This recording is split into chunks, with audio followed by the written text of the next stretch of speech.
Beautiful. Thank you so much for your gifts of music.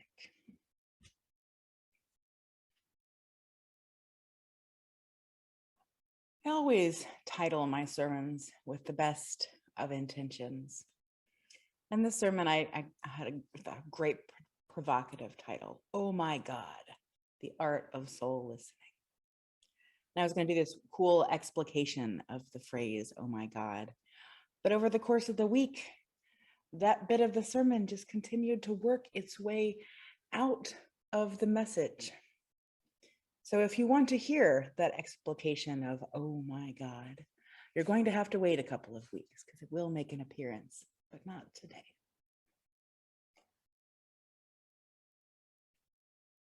We always start out thinking we know where we're going to end up, and that is rarely the case, isn't it? My colleague, Reverend Kathleen McTeague, describes rituals as elevated routines with set intention, attention, and repetition. And this trio of intention, attention, and repetition, she also uses to describe spiritual practices. These elevated routines with set intention to which we give our attention and practice with repetition. This is true of rituals such as worship services like this, and it is true as well of those things that we call spiritual practices. And today I want to talk about something that can be both a ritual and a personal spiritual practice. The art of soul listening. The art of sacred conversation for Unitarian Universalists is both a ritual and a spiritual practice. Soul listening, both with others and among others and within yourself, listening to your soul and listening with your soul. For Unitarian Universalists, relationship is one of the places where we find the divine, where we find the holy in each other and in ourselves. And in that context, there is no greater ritual, no greater sacred moment than the conversation, than a deep, open, joyful, curious conversation with yourself or with others. But before we talk about soul listening, I think it's worthwhile to step back one step and say, what do we mean when we talk about soul? Parker Palmer, who is a Quaker teacher that I refer to often in our worship services, is one of my gurus of soul listening. The Quakers are really good at this. Listening for that still small voice is not only a personal practice, but one that they practice in community. And he talks about the soul as something that must be held lightly, like a feather or a bubble. He says it points to a mystery, but no one knows its real name. Soul is a word that we give. In some religions, it's called the big self, the true self. The Quakers sometimes will refer to soul as the inner teacher or the inner voice. Parker Palmer says that for him, soul is the being in human being. And what we name it is not nearly as important as the naming itself. That we name this thing, this soul idea, is much more important than what we call it. And Parker Palmer likes to kind of go at things a little bit slant, right? Tell the truth, but tell it slant, by using poetry and metaphor and this idea of these third things that you can think about in relationship. And he uses the metaphor of a wild animal for the soul. A wild animal is a survivor.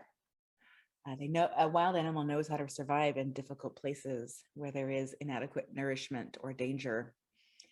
A wild animal has strength and resilience and knowingness about how to survive.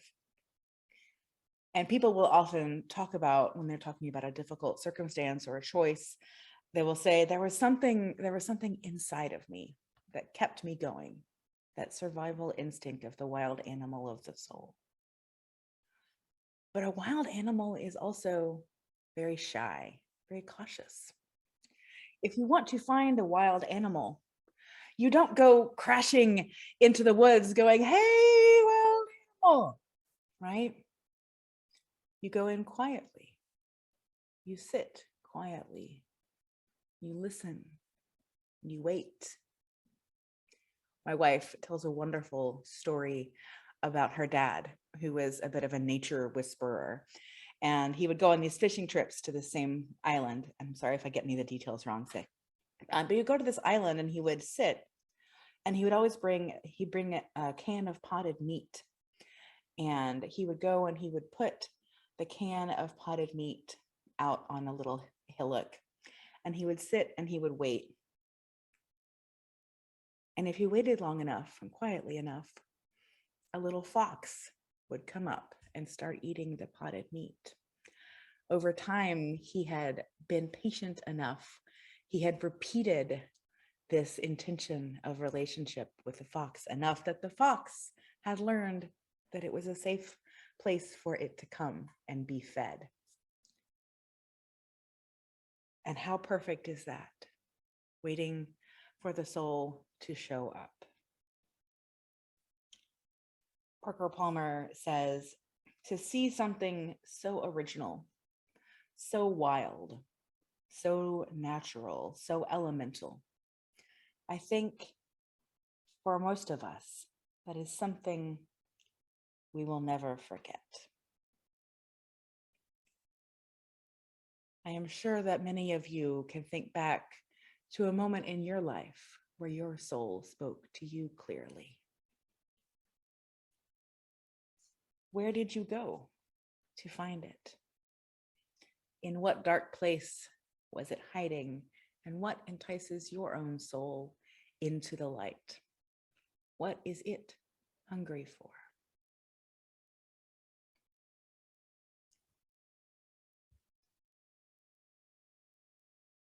One of the practices that I want to share with you today is from the Reverend Laurel Holman, who was the longtime minister at the First Unitarian Church of Dallas. And she shares in her essay in the book, Everyday Spiritual Practices, her spiritual practice of what she calls living by heart. And here's what she says about living by heart. Living by heart begins with waiting, with pausing, sitting, looking, and taking time to let something happen within us. For goal-oriented people who structure their days with lists, it can be very difficult to pause without expectation. Most of us are willing to pause, but only if we are sure that there will be results. It takes practice to wait long enough to let something happen within our meditation and in the living of our lives. But this practice sets the foundation for everything we do. Like Sid's dad going to the same place with the same gift of potted meat every day, living by heart is one of the ways that we can think about practicing with repetition and intention, waiting for our soul to show up. Now, this can start with just simply getting a pillow and sitting outside in the morning. Sometimes it is simply a time for rumination, and sometimes it is a time for waiting, for listening to what is happening inside of you. And the next step, and this is sort of what makes living by heart a particular spiritual practice, is bringing phrases or songs or poetry into the meditation. Now, if you are like me, you already collect bits and pieces of wisdom.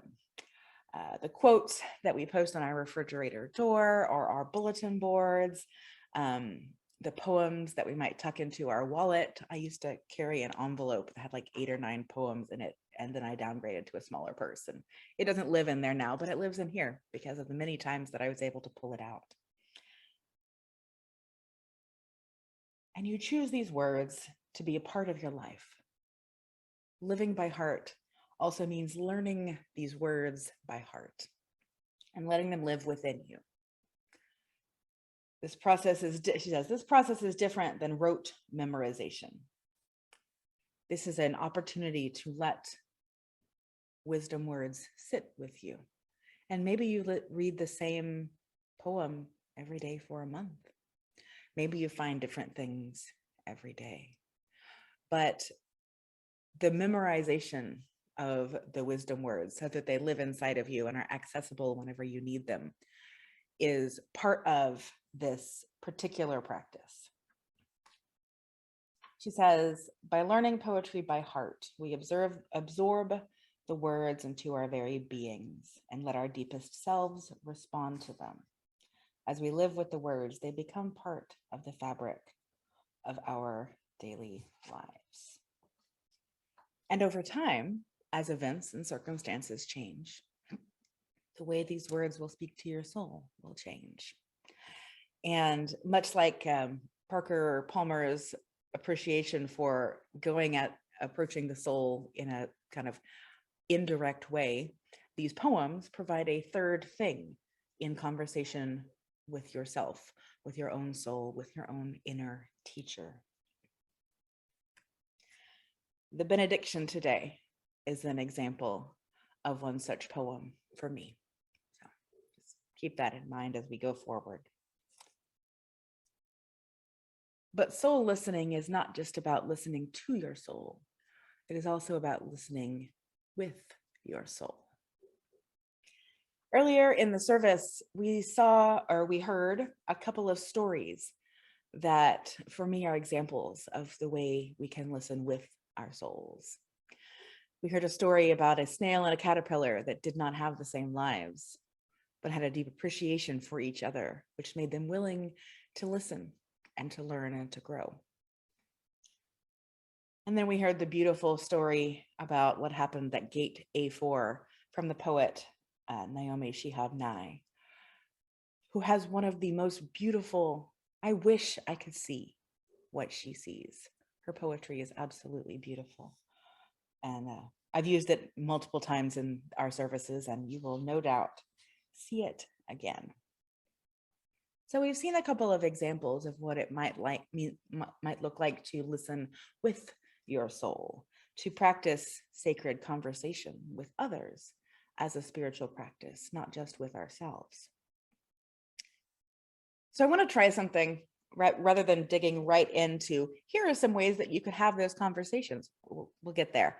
But I want to try something that I learned at a workshop that I went to this Friday. So it's brand new.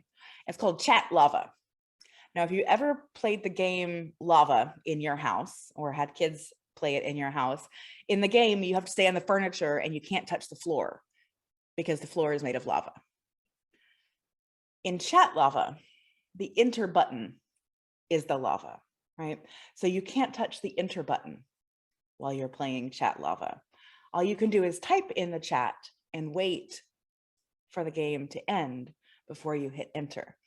And I love this idea because it's an opportunity for all of us to share some thoughts without being influenced by each other. Usually when you have a chat conversation, the first couple of people that say something, there's then just a bunch of agreement and kind of playing off what they said rather than everyone kind of speaking their own unique experience. So I want to try a round of Chat Lava with you guys. So if you feel like participating. So open up your chat box. There's a icon for it at the bottom of your screen. And I want you to answer this question. I'll give you a minute or two to type in the chat, but don't press enter in the chat. We're going to wait until everyone has had the chance to kind of think about how they would answer this question. And then we'll look through those responses all together. The question, and I'll put it in the chat, is recall a time when you were listened to deeply. How did it feel?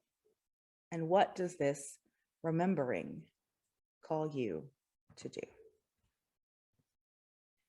So I'm going to put that in the chat, and we're doing Chat Lava. So don't press enter until we are done with our thrilling round of Chat Lava.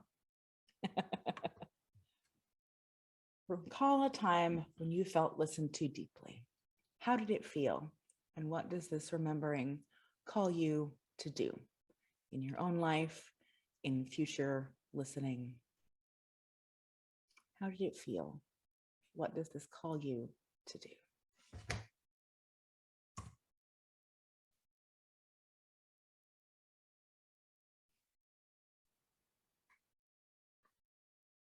We'll take just a little time to chat our answers.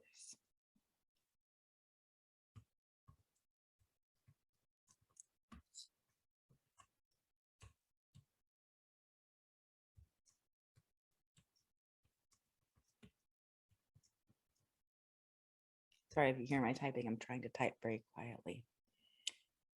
When I started doing Zoom meetings at my CLF internship, they told me I typed like a machine gun. It was entirely too. So I'm trying to be quiet now.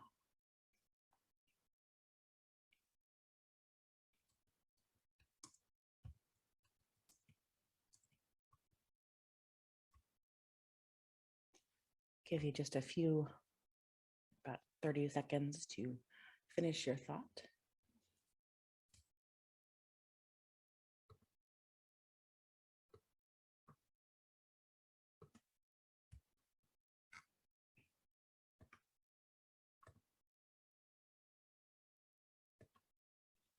All right.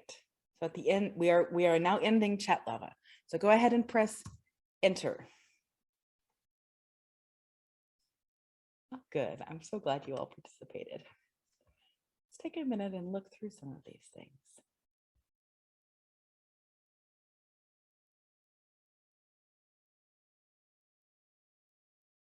Transformed from observer to participant. That's great. Feel appreciated.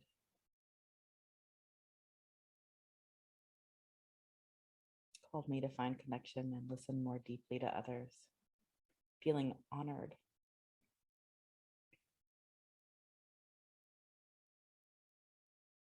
Deepening relationships.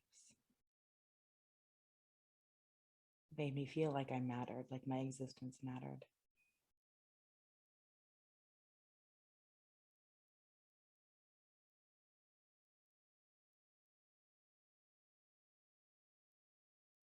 And as we look through all of these responses, we can see commonalities in our own individual experiences, the sense of feeling honored, empowered, feeling like an active participant, being fully heard, being fully appreciated. This is the gift of soul listening, the gift we give others and the gift that we receive ourselves.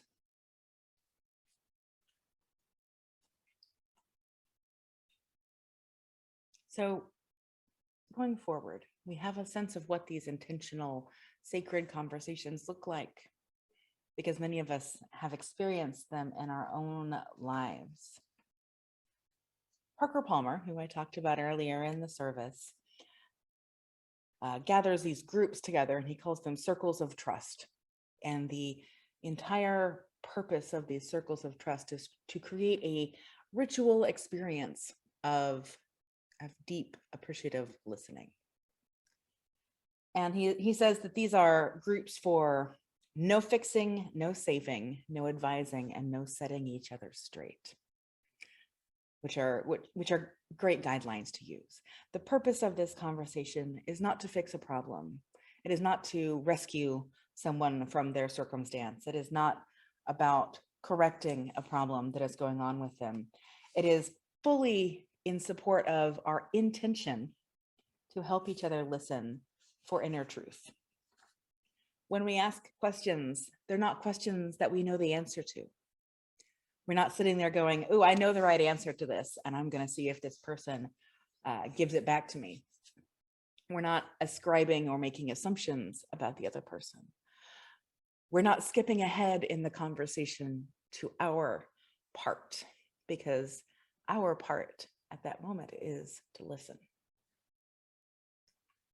Parker Palmer writes, in Western culture, we often seek truth through confrontation. And I think this is true even in very well-meaning conversations. I've certainly been guilty of hearing what's going on in someone's life and then immediately jumping into, well, this is how something happened in my life that's similar, and I think I'm helping. But that is not always the case. He says, in Western culture, we often seek truth through confrontation, but our headstrong ways of charging at truth scare the shy soul away. If soul truth is to be spoken and heard, it must be approached on the slant. I do not mean we should be coy, but soul truth is so powerful, we must allow ourselves to approach it and it to approach us indirectly. We must invite, not command, the soul to speak. That is one of the things that we try to do here in our relationships with each other. A couple of weeks ago, I confessed how bad I am at spiritual practices. And when I do that, I'm always forgetting that being part of a Unitarian Universalist congregation is also a spiritual practice that requires intention, attention, and repetition. Soul listening is something we can do on our own. But if our souls are to grow as much as possible, we must listen with them as well as listen to them. Parker Palmer writes, if we are willing to embrace the challenge of becoming whole, we cannot embrace it alone, at least not for long. We need trustworthy relationships to sustain us, tenacious commitments and communities of support to sustain the journey toward an undivided life. Taking an inner journey toward rejoining soul and role requires a rare but real form of community.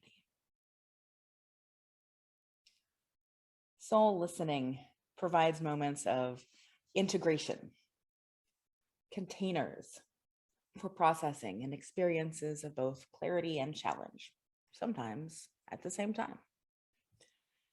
And a life of spirited searching, which is the life that we want to lead here, is one that is lived with an eye toward noticing and tuning in to where that inner teacher is present. Now, I can't speak with authority on what brought each of you here today, but my guess is that it was not a feeling of overwhelming satisfaction and contentment with all of your life that led you down this path to Northwoods. Most of us came looking for something more.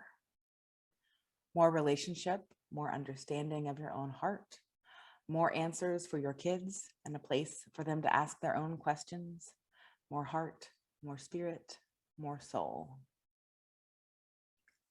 Now, more is not always more, I should say. I need you all to promise me that you are not going to walk away from this feeling that you have an obligation or a pressure to add things to your life. What I am inviting you into today is a challenge to notice the opportunities, to listen, both living by heart, listening to yourself, and the opportunities for real connection that arise in your life and the relationships that matter to you. If you feel inspired to add something to your life, I hope it brings you into awareness of your true self, as some of the things I've shared today have done for me. I still don't think I'm very good at spiritual practices, but that yearning, that sense of not being quite there yet, it is part and parcel to this life of sacred and spirited searching, this life of living by heart, this art of soul listening. There are satisfactions and contentments to be found along the way, but we remain restless, curious, hungry for more, hungry for more depth, hungry for those quiet places in which our soul can emerge. If you are looking for a community that embraces all of this, then welcome home.